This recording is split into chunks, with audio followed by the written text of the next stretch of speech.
ഇന്ത്യക്ക് ഒരു നല്ല പേടി വരും. Please once again നമസ്കാരം ലുലു മോൾ കോട്ടയം. Okay, finally എല്ലാവർക്കും എന്തായാലും താങ്ക് യു വെരി മച്ച്. നമ്മുടെ ഏറ്റവും പുതിയ സിനിമയായ പ്രാവിൻകൂട് ഷാപ്പ് നിങ്ങളുടെ എല്ലാവരുടെയും മുന്നിലേക്ക് ജാനുവരി 16 എത്തുകയാണ്. സൗബിക് ഷാഹിർ, ബേസിൽ ജോസഫ്, ചെമ്പൻ വിനോദും പ്രധാന കഥാപാത്രങ്ങളിലായി എത്തുന്ന പ്രാവിൻകൂട് നിങ്ങൾക്ക് എല്ലാവർക്കും തീർച്ചയായും ഇഷ്ടപ്പെടുന്ന ഒരു സിനിമയാണ്. അതുകൂടാതെ ഇത്രയും നല്ലൊരു മൂവി നിങ്ങളുടെ മുന്നിലേക്ക് എത്തിക്കണം എന്നുണ്ടെങ്കിൽ we need A very strong production house. നമ്മുടെ എല്ലാവരുടെയും പ്രിയപ്പെട്ട അൻവർ റഷീദ് എന്റർടൈൻമെന്റ്സിന്റെ ബാനറിൽ അൻവർ റഷീദ് ആണ് ഈ സിനിമ നിർമ്മിച്ചിരിക്കുന്നത്. അദ്ദേഹത്തെ പറ്റി ഞാൻ കൂടുതലായിട്ടൊന്നും പറയേണ്ടതായിട്ടില്ല. ചോട്ടാ മുംബൈ, അണ്ണൻ തമ്പി, രാജമാണിക്യം എന്നീ സിനിമകളുടെ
മലയാളത്തിന്റെ സ്വന്തം നമ്മുടെ എല്ലാവരുടെയും ഏറ്റവും പ്രിയപ്പെട്ട നടൻ Soubin Shahir, welcome.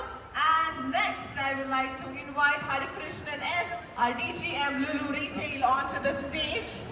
And now let's welcome, ladies and gentlemen, the one and only Basil Joseph.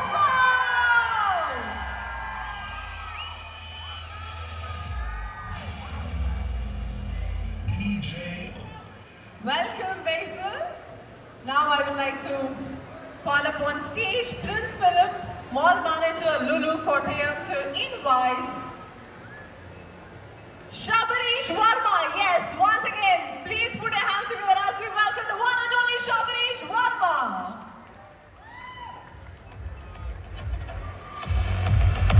അടുത്തതായി വേദിയിലേക്ക് സ്വാഗതം ചെയ്യാം Jinu KM, Senior Maintenance Engineer. അദ്ദേഹം സ്വാഗതം ചെയ്യുന്നു നമ്മുടെ എല്ലാവരുടെയും പ്രിയപ്പെട്ട Niyas Backer onto the stage. അദ്ദേഹത്തെ നല്ലൊരു കൈയടി കൊടുത്ത് വളരെയധികം സ്നേഹത്തോടെ ബഹുമാനത്തോടെ നമുക്ക് വേദിയിലേക്ക് സ്വാഗതം ചെയ്യാം. Next I would like to welcome Ismail Al-Jamir, Buying Manager of Lulu. And it's time to welcome, എനിക്ക് തോന്നുന്നു മലയാളികളുടെ എല്ലാവരുടെയും പ്രിയപ്പെട്ട വില്ലൻ എന്ന് തന്നെ എനിക്ക് പറയേണ്ടി വരും. Let's welcome Shivajan Padmanabhan.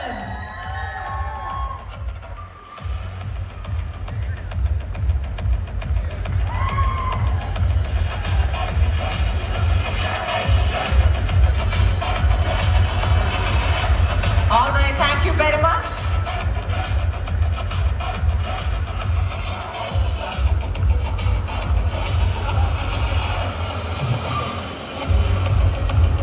Very much, gentlemen. Please take your seat.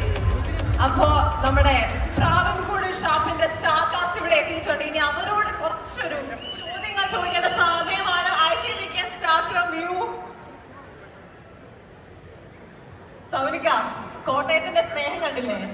ഒരു ഹായ് പറഞ്ഞു നോക്കിയാ ശരിക്കും മനസ്സിലാവും. ഹലോ എല്ലാവർക്കും സുഖല്ലേ? സൗബിനിക്ക് ശരിക്കും പറഞ്ഞാൽ എനിക്കൊന്ന് മഞ്ഞുമൽ ബോയ്സ് കഴിഞ്ഞിട്ട് കുറച്ച് നാളെയാണെങ്കിലും ആ ചെറിയൊരു ഗ്യാപ്പിൽ തന്നെ ഞങ്ങൾ ശരിക്കും മിസ് ചെയ്തു, ഇല്ലേ? നമ്മളെല്ലാരും മിസ് ചെയ്തില്ലേ? യെസ്, തീർച്ചയായിട്ടും. അപ്പൊ തിരിച്ച് ഭയങ്കരമായിട്ടൊരു ഫാൻ ആ ചേട്ടൻ, ഭയങ്കര എക്സൈറ്റഡ് ആട്ടോ. അപ്പൊ ഈ ഒരു സിനിമ, നമ്മുടെ ഏറ്റവും പുതിയ സിനിമയായ പ്രാവിൻകൂട് ഷാപ്പ് ഏറ്റവും അടുത്ത് അവരുടെ മുന്നിലേക്ക് നമ്മൾ എത്തിക്കുകയാണ്. ആൻഡ് എന്തുകൊണ്ടാണ് സൗബിൻ ഷാഹിർ എന്ന നടൻ പ്രാവിൻകൂട് ഷാപ്പ് എന്ന സിനിമ തിരഞ്ഞെടുക്കാൻ കാരണം, and why we should go to theatres? അത് കഥ കേട്ട് ഇഷ്ടപ്പെട്ടു. ശരിക്കും പ്രാവിൻകൂട് ഷാപ്പിന്റെ നമ്മൾ കുറച്ച് പേര് കുറേ വർഷം മുമ്പ് കേട്ടൊരു കഥയാണ് ശ്രീരാജ് എഴുതിയിരിക്കുന്ന. അപ്പോൾ കഥ കേട്ടു, പിന്നെ അത് ഭയങ്കര ഒരു ക്യൂരിയോസിറ്റി വന്നു. കാരണം നമ്മൾ കേൾക്കാത്ത രീതിയിലുള്ള ജോണറും അതിൻ്റെ എന്താ പറയുക ആക്ഷേപഹാസ്യം, ഡാർക്ക് ഹ്യൂമറും ഒക്കെ നമ്മൾ മലയാള സിനിമയിൽ അങ്ങനെ ആദ്യം കുറച്ച് നാളായി വന്നിട്ടുണ്ട്. അപ്പോൾ അതിൻ്റെ സ്റ്റൈല് കണ്ടപ്പോൾ ഭയങ്കര ഇഷ്ടം തോന്നി. അങ്ങനെ പിന്നെ ശ്രീരാജിൻ്റെ ഒരു ഷോർട്ട് ഫിലിം ഉണ്ടായിരുന്നു തൂമ്പ എന്ന് പറഞ്ഞിട്ടുള്ളത്.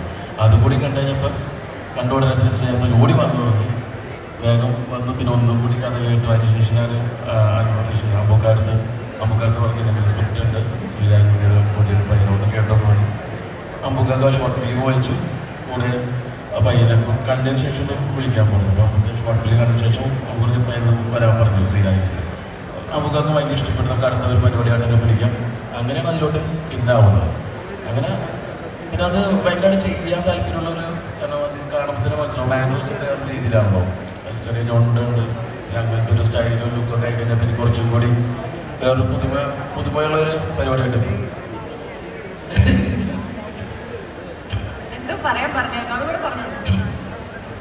കഥയും കൂടി പറയണോ? 2 ദിവസം കൊണ്ടേ ഉള്ളൂ. നിങ്ങൾക്ക് എല്ലാവർക്കും വളരെ ഇഷ്ടപ്പെടും. കാരണം വേറൊരു പുതിയ രീതിയിലുള്ളൊരു ജോണറാണ്. ഉറപ്പായിട്ടും ഇഷ്ടപ്പെടും, ഉറപ്പാണ്. സൗബിനിക്കാപ്പ് നമ്മുടെ കഥ പോകുന്നത് ശരിക്കും പറഞ്ഞ ഒരു ഷാപ്പിലാണ്. അപ്പൊ എന്തായാലും നമ്മുടെ നാട്ടിലെ ഷാപ്പിൽ ഒരു പഞ്ഞം ഇല്ല. തീർച്ചയായിട്ടും നമ്മൾ എല്ലാവരും ഷാപ്പിൽ പോയിട്ടുള്ള ആൾക്കാരാണ്. എന്തെങ്കിലും ഒരു മെമ്മറി ഉണ്ടോ ഷാപ്പിൽ പോയിട്ട് മറക്കാൻ പറ്റാത്ത ഒരു മെമ്മറി? അങ്ങനെ എന്തെങ്കിലും ഇൻട്രസ്റ്റിംഗ് ആയിട്ടുള്ള സ്റ്റോറി ചെയ്ത് സംഭവിച്ചിട്ടുണ്ടോ? ഇല്ല, അങ്ങനെയൊന്നുമില്ല. ഷാപ്പിൽ പോയിട്ട് നല്ല ഭക്ഷണം കഴിക്കാം. കൂടുതൽ ഫ്രണ്ട്സിനായിരിക്കും അവരുടെ ഭക്ഷണമാണ് കൂടുതൽ കഴിച്ചിട്ടുണ്ട്. അപ്പോൾ ഷാപ്പ് ഭയങ്കര ഇഷ്ടമാണ്.